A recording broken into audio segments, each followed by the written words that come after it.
Денеска се одржи 65-та седница на Сојот на општина Струмица. Имавме 18 точки на дневен ред.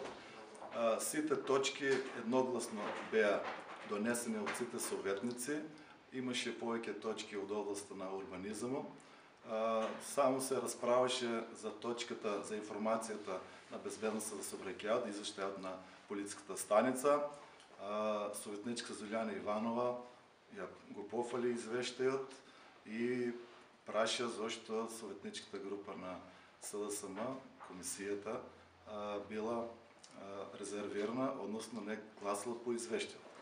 Координаторот на советничката група на СДСМ, Јосиф Христов, рече дека ќе се гласа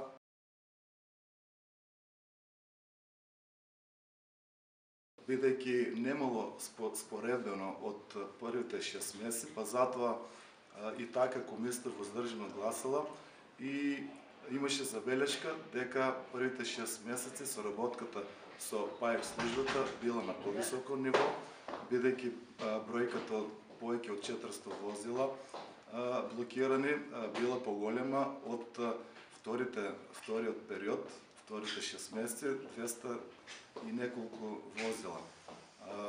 Јас сметам дека не држише образложението на госпожа Зулјана Иванова, дека свеста на граѓани на општина Струмица пораснала за толку голем процент.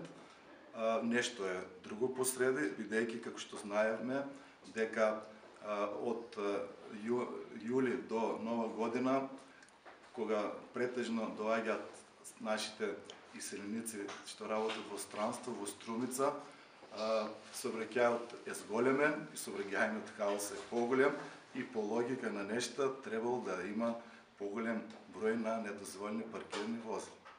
Меѓутоа, како што напомнав, советничката група на СДСМ гласаше и сите 18 точки едногласно беа гласни од советниците.